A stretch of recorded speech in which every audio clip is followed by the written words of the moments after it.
and YouTube blog covering the German startup scene with news, interviews, and live events.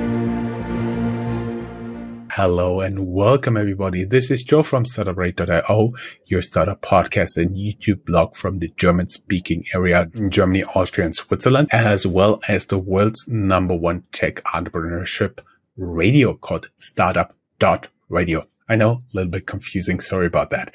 Today, I would like to welcome Ivan. Hey, how you doing? Hey, Joe. Thanks for having me. Doing really well. Excited to do this podcast with you. And we have to tell the people that this is our second attempt to really do that. I had some technical issues with the software I'm usually using for recording, but fortunately the support helped me and now we can do this. Scaring everybody, guys, we're using Microsoft Edge. 50% of the people just turned off here. Ivan, I have been looking at what you have been doing, and I've seen you hold a bachelor in economics, an MBA from Holt, but you did a lot of, let's say, non-economic stuff.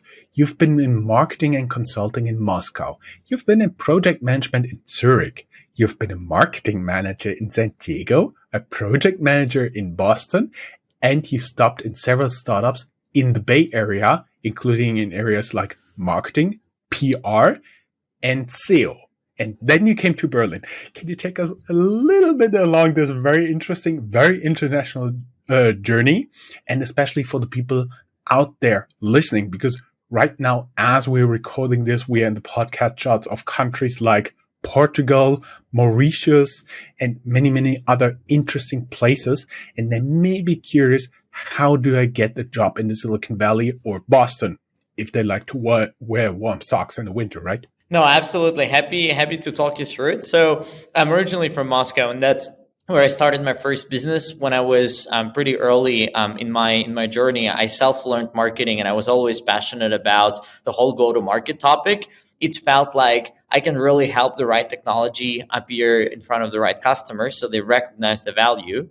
And that's pretty much what I started doing for small businesses first in Russia, and then moved to Boston for studies. Ended up working with startups ever since in go-to-market functions. Could be a bit different focus, as you said, like PR, SEO, etc. But really came down to growing MRR or ARR, mostly in B2B SaaS companies. And then when I landed in Berlin, I started my journey with Penta. And in Penta, my focus has been as a head of growth, just really growing our bottom line, customers, revenue, and all the key metrics.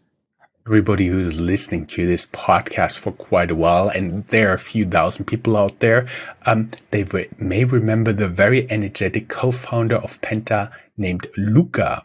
And I was actually texting with Luca when we set up this interview, and I quote him. He said, "Ivan's amazing. Penta wouldn't be here without him. You can quote me!" Exclamation mark. Yeah, I appreciate good words from Luca. We've been a lot of fun working together, especially in early days. As companies scale, they change, but I think we had a lot of fun when we were just early, sitting in a small apartment in Berlin, using it as the office. Very, very special vibe. I think it was a true startup days. Mm-hmm. And I've read you helped Penta to grow from 0 to 20,000 customers. So what is the secret to get something like your first 20 or 100,000 clients? No, absolutely. Look, I think it wasn't an easy journey. I think there are a lot of stories how, companies are so successful, but every success story comes after the right number of failures. So I think to us, and in general in the market, what I've observed, it comes down to pretty much first understanding the needs. And I think Penta came very timely to market in a country, Germany, where opening an account for a business, especially if you're a foreigner, especially if you're not having track record with your local bank, was really difficult and really lengthy. And so Penta just addressed this pain very, very well. We could do something that no one in the market could do. And we made it very clear to our customers via the website and other channels. And it's actually cool to think that almost 90 to 95% of early customers came inbound through the website, and they could find us, they could understand the value. So in Penta, it came down to pretty much understanding the needs, making sure that the messages are well adjusted to the customers, and just making sure that whoever is looking for something like this can easily find this. So I think in the first step of the journey was more around positioning, explaining what we do, explaining how we're different. Now in the second stage, it was making sure that Penta is really number one, or at least top three, in all places where people can be looking for a bank account, be that a partnership website, be that an online kind of advertising or anything else. And then I think the team did a tremendous job after that, not only maintaining the brand, but really taking it to the next level, where if you speak to an average businessman in Germany, almost everyone knows Penta. Even if they're not using Penta, they definitely know what it is. And the green cards that actually Luca always pushed for stands out. Yes, they got a very shiny green there. Very awesome. At one point, you decided to leave Penta and go for your current startup, Monite, working on embedded finance. I would be curious, what was the problem that first triggered you, and how did you make your decision to jump ship and go for your own? No, absolutely. It's actually never an easy decision to move on, especially because Penta was in a very good trajectory back then. Just got a new influx of financing, etc. So I think for me, it came down to pretty much thinking about the bottom line of what I want to accomplish in my career. And my focus has always been on the impact on the end customer. So I felt like at Penta, I'm definitely making a difference, but I saw a bigger problem in the market that wasn't being addressed, which was more related to general finance automation or back office automation of SMEs. And then I felt like no neobank alone or no platform alone can tackle this today because of how the space is structured. And there, I and my co-founder, who actually built one of the largest Russian neobanks, we saw an opportunity to really make a disruption and really make a big fundamental step in really automating SME finance, not just doing, one bit better, another bit better, but really automating the picture. And I think crystallizing this picture, having insights from Penta customers, having insights from a general European market, including, for example, opening in Italy for Penta. These were all the triggering moments that made me realize that there is something big out there. And whenever I see something big, I always make a compromise on, not having, let's say, a stable salary as a founder, or missing out on stock or other things. But I think this decision to focus on impact has been the guiding star throughout my career, and I continue basically doing that way. Mm-hmm. For the people out there who read embedded finance, that's a new trend, that's new hype word. How would you describe embedded finance? Because for me, it would be you enable other companies to do some financial transactions, some financial processes without you showing up there directly. Would that be okay? Yeah, that's about right. So I think embedded finance in general comes down to like many subsectors, but in general, it's ability for non-financial companies, non-fintech companies to add financial functionalities or payments into their interface, most of the times without holding any licenses or actually having any expertise in the area, which means that it goes anywhere from just simply embedding a wallet and payments to more complex things like embedding certain licenses, et cetera, et cetera. I think what we do is a subsegment of embedded finance. I would basically call ourselves embedded workflows more than anything, because what we do is not related to, let's say, traditional embedded finance, embedding accounts, cards, effects, or anything else. We're more focused on actually the finance automation workflow, so back office automation.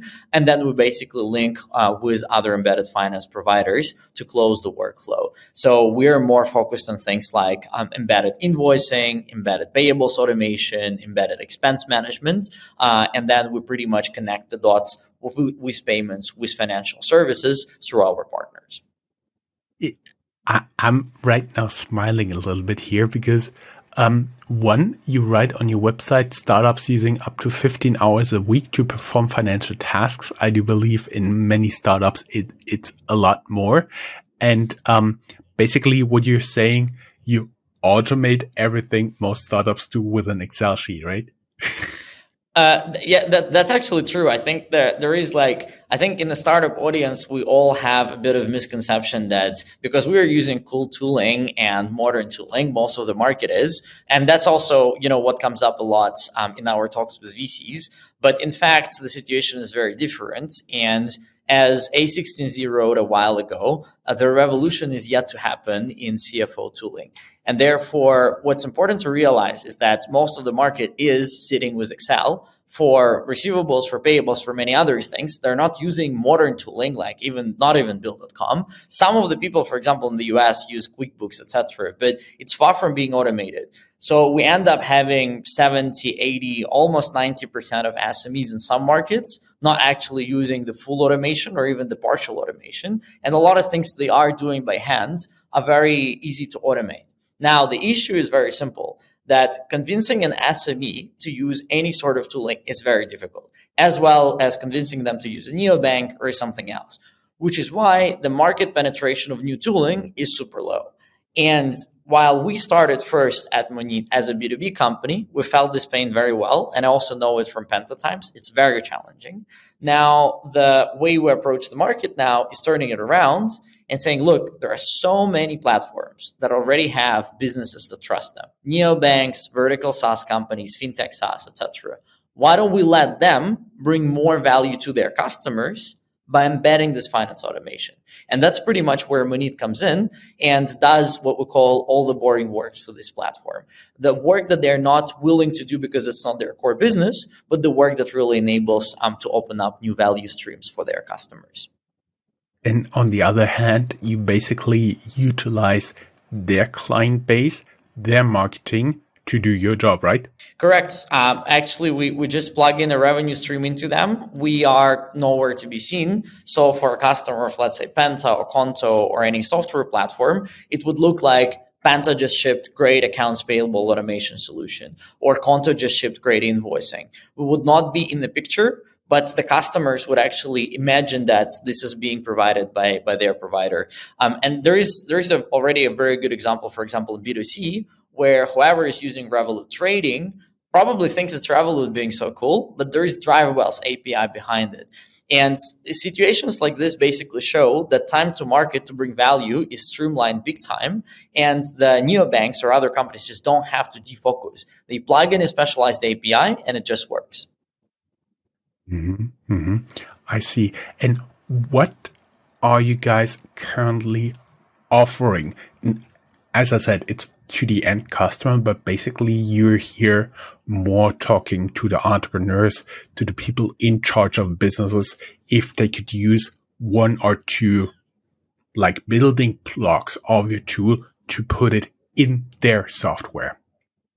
Absolutely. So the two products we have live today are payables automation and receivables automation. To put it simple, the first product is really around paying vendors. So every business has bills to pay every month. Now, most of the guys run it through email, downloading everything on their computer, storing it in Google Drive. It's a complete mess, and then it's manual payouts from accounts. So we offer a solution that allows companies to centralize all their payables in one platform, be that a neobank or their, barbershop software, and then pretty much run specific approval flows and release payments. That's step one. Next year, we're going more into the direction of covering the whole contract to pay workflow, where we will also deal with procurement, with contracts management, and really connects the dots across the flow, but for businesses to have it all in one platform. So they won't have to use like contract management software here and procurement there and invoicing here. It's all in one place. And within this product, there are basically software components, which is pretty much gathering bills, doing OCR, building approval flows, etc. And there are also components around payments, which we built together with our partners. And those allow people to leverage some of the very successful revenue models that exist in the market, such as, for example, BillHop or Melio in the US, where people can, for example, pay their vendors with a credit card, therefore extending the bill payment terms, or they can actually use BNPL rails and again defer the invoice payments. The second product we have is receivables automation. In simple words, it's invoicing embedded into the platform. So it's flexible invoice issuance, it's storing products, it's storing customers, sending offers, sending invoices. Everything is compliant for a specific country and includes e-invoicing compliance where e-invoicing is mandatory. And then the idea is that there is pretty much the simple invoicing functionality of like, let's put together a really nice invoice, make it look great, send it out. Then there is a second part of actually chasing people to pay the invoice. And then there is the third part that is probably most important and related to actually getting money in, where we basically combine payment links like one would get with QuickBooks, FreshBooks, or Stripe. And at the same time, we are adding more options like, for example, advance cash on an invoice via our BNPL provider or something like this. So the solution that we offer in a basic version of API is probably something people could build in-house, especially bigger players. We've seen around 12 to 18 months of time, spending quite a lot of resources. We give them something out of the box that they can go live with in 3 to 5 weeks of time with pretty much minimal technical work. And then the idea is that they start earning money with this almost right away. And the ROI is very high because the amount of value they provide is definitely bigger than what could be in typical MVP. They can much faster whack the competition. I see. What's the now you have two like building blocks, elements, Lego blocks, however you want to call it. What is the final vision down the road? Yeah, that's a great question. I think we aspire to become the default provider in terms of APIs when it comes to every possible financial workflow that has to deal with financial documents or similar matters. So we really want to make sure that anyone who wants to offer this sort of functionality to clients can work with us and pretty much offer them the streamlined workflow, be that payables, be that receivables, be that expense management, be that pre-accounting or cash flow analytics. In the end of the day, if we cook all the data in the same pot, if we have high data accuracy, if we have direct interchange of this data between all the counterparts, especially globally, this will bring a completely new reality to the market where a lot of technologies needed today, like, for example, OCR, like international payments or like other things, might not even be needed in its current shape and form. So I think our vision really stretches into saying, look, we really want to spread the net and run the sort of the nets, the API network for all financial documents exchange, for all the financial automation workflows. That's part number one. There is part number two, where, at least from my experience, I see a huge disconnect between so many great financial services and the small businesses that are supposed to use them. If you ask a typical Billy-like provider or a Myers-like provider, a lot of these guys who built an amazing product, for example, for e-commerce players or small businesses, are struggling with go-to-market because they still have to acquire customers directly on the market via Google ads, via Facebook ads, or similar. Now, the picture we foresee in the future is that the consumption of financial services for businesses has to be contextual, i.e., you actually get factoring in the place where you do invoicing. You actually do invoice insurance, again, in a place where you do invoicing. You use BNPL as an option to pay a business bill. And now, for this to happen, we really have to connect the dots. And that's why the second part of Monite vision stretches into enabling the open plug for all those specialized providers to actually become API first in their go-to-market when they actually know and can trigger upsell in the right point in time, which means that a typical neobank or a typical software company would now be able not only to earn from payables or invoicing as a software offering, but actually to earn a margin on all the financial services the customers can consume now within the workflow, within their interface. And if we make it frictionless, I'm pretty sure that the penetration of these great financial services to market will increase big time. You've been talking about being available in different markets. Where is, you pronounce it Monite? Yeah. Yeah. Where are you guys available? Sure. So we are now available in the US, UK, and major countries of the EU. Our plan until Series A, at least, is to stay focused on these regions. And then as we raise more financing, we can scale. Now, the truth is that scaling for us comes at a cost, but it's a lot lower than if we were building, for example, the B2B side, i.e. directly to the customer. So the way we built infrastructure allows us to quickly scale to new markets and add, for example, things like e-invoicing compliance or payments that are localized to specific markets, etc.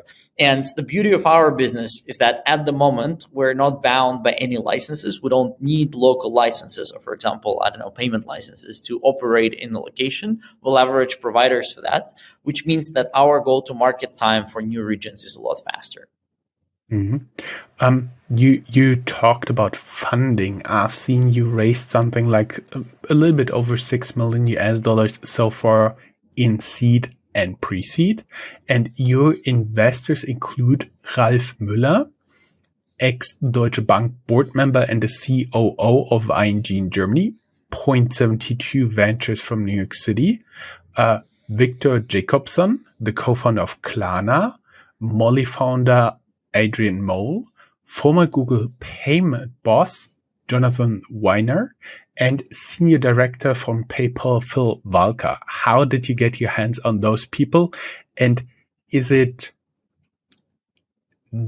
prove to some of the investors you are talking to that there's really something about your idea? Absolutely it does. So let me start with the latter. I think the VC sentiment many times goes around who is already invested, and most of the times they also ask why these people invested. So the good thing about our situation is that, for instance, Point72 is known as an expert investor. They don't do many deals. They are very focused on fintech and embedded finance, and they have very, very good reputation, which means that every time we say, look, P72 led the last round, it does create an impression.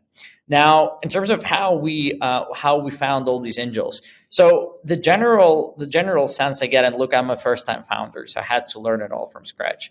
The general sense I got from more than 2 years in a game is that great people stick with great people. So you really got to make sure you find at least one angel or at least one VC that is really good, because a lot of good people and a lot of good angels and a lot of good other VCs will actually be around them. And this is pretty much how we started. For instance, Ralph was one of our first angels, and he's been extremely helpful in building the business, and he's up until this point.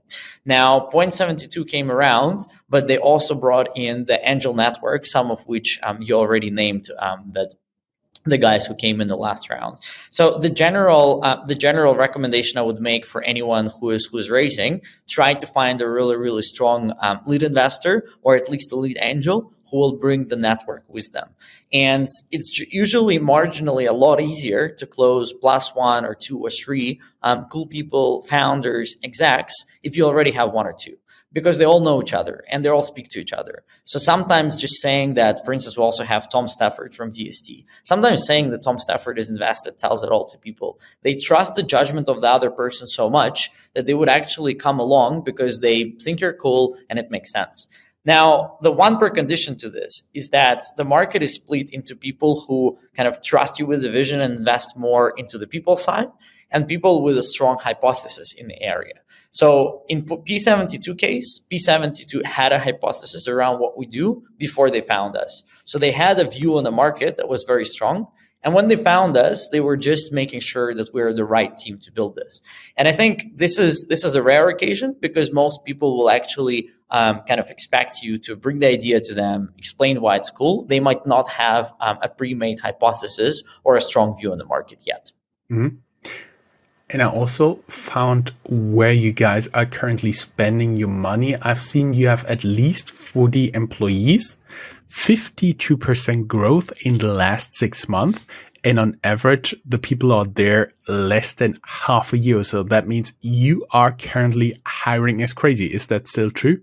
I think now, given the market situation, we're being more cautious and optimizing the cash burn. I think we're about 37 people now. Actually, we've grown a lot since seed. Now, the secret to this growth is very simple. That unlike many other companies, especially based in the EU or based in the US, we're not burning money in crazy EU or US taxes.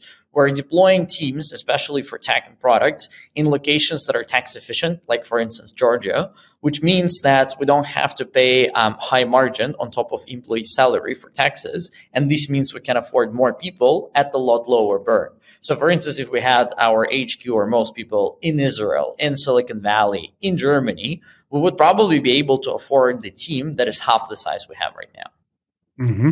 I see. And where you guys officially headquartered? We're officially headquartered in Berlin, and our hubs are pretty much Berlin, London, Amsterdam, and Tbilisi in Georgia.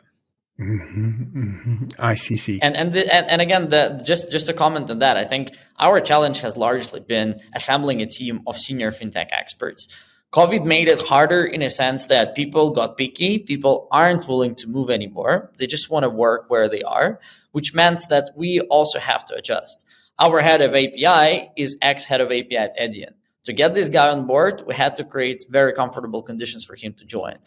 We have a head of product design from Backbase. We have great people from PPS, our payments lead, or Tobias, who is leading our AREP from Celonis. Now, to get all these people together, we had to pretty much accommodate where they're located and create a work structure that allows us to do so, which meant pretty much several things. First, it's creating the hub structure and investing more into team events to gather people in one place. Second one was deploying, like many people in the market, remote work solutions like remote.com or Deal. And then the third one, actually, I'm now sitting in a WeWork, but this really helped. We actually got WeWork All Access, which means that we can use any WeWork in the world, and wherever our guys are, they can just go into any WeWork they want, which definitely helps when they're all in different locations, and we can't possibly pay for a proper office in every of those locations. Mm-hmm. I see. But you're still hiring in some positions, right? Correct. So coming back to hiring, so I think we have still a couple of roles open. We're mainly looking for people in products, and we're accelerating our tech side as well. So always open to good people, even if we're not publishing vacancies openly. Most of the times we're open to get new folks on board, and especially as we ramp up the customer acquisition side, maybe get some more financing, this whole thing starts accelerating. That would be like my last one statement, one question. One statement would be down here in the show notes. We link your company website. If you're listening to this on an audio only podcast on YouTube or something, there's a link to our blog post on Medium, and there you find all the links. So basically you can there have a look at the open positions or mail out. Of course, your LinkedIn profile is also linked in the show notes. And just one more question. You've been talking about Series A, raising more funding. You would be open to talk to new investors. And what is, like, rule of thumb, approximately the timeline for Series A? Yeah, Joe, that's a great question. So I think given the current market dynamic and the general situation and the sentiment, we'd probably be looking at Series A somewhere between mid next year and end of next year. Fortunately, our runway allows us to pretty much last until then and focus on traction and building the product. Now, we're always talking to new investors. We get on average 5-7 new VC funds every week. We always entertain those conversations, not only because it's great, it's a great way to keep in touch with the market, but also because VCs are actually one of the best source of client introductions for us. At least so far, we've been growing fully organically on VC interest. So whoever wants to talk to us, we're very open to consider. And then as the fundraise comes, we are definitely taking new investors. Well, I would say basically that's all the questions I had. Thank you very much. It was an awesome interview, and best of luck. And hopefully we can talk soon next year, like end of next year, about your successful fundraising. Thanks a lot, Joe, for having me. Totally my pleasure. Have a great day. Bye-bye. Thank you. Bye.